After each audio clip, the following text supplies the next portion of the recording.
My name is Alex Ebert, and I'm a musical ambassador for Project Peace on Earth. What inspires me to get involved with Project Peace on Earth is that it's called Project Peace on Earth. I mean, there's nothing else that I really want to do here on Earth, other than help, you know.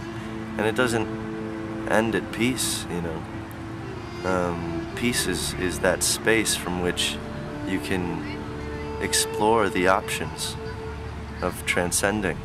Like when I was 2, 3, 4, the music I was exposed to was mostly through my dad and opera and classical music. And I had this statue of Buddha, wooden statue of Buddha in my bedroom with a big belly and a robe around him, smiling like this.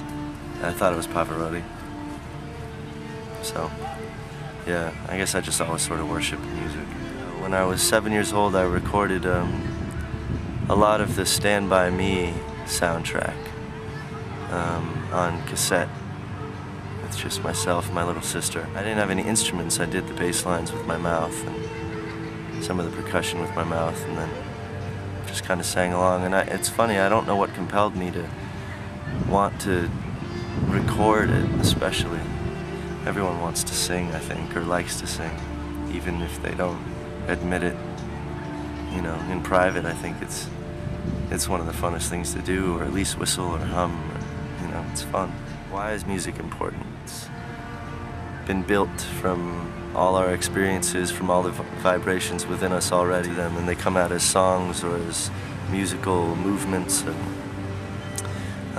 classical movements or ragas or whatever. When they're doing their job, they unlock and release you know, sort of the creative potential within the listener, and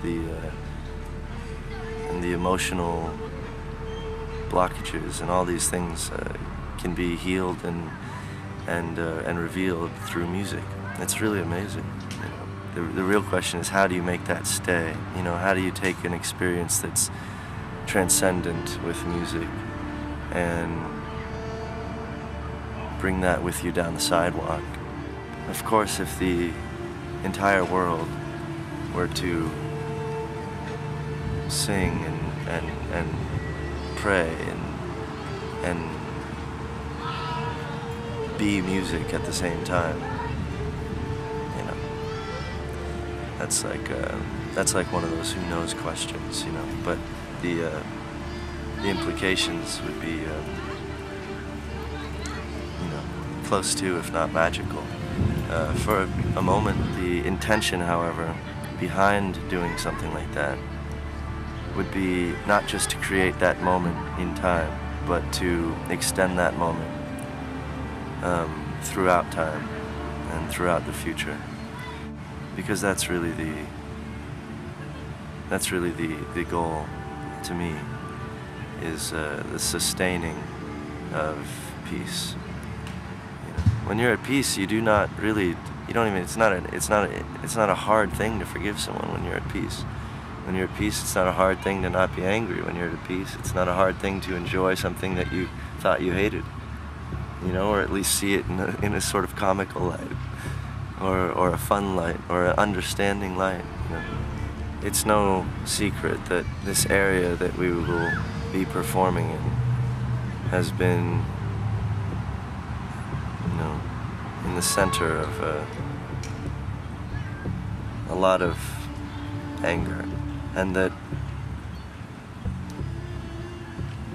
projecting with our voices the intention of peace and love from that spot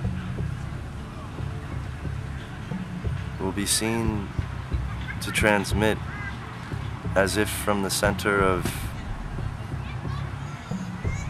all of the conflict in the world. Not just there, I mean, there's conflict everywhere, everyone knows. But if the rest of the world is going to be at peace, certainly that area would have to be, you know, one of the leaders.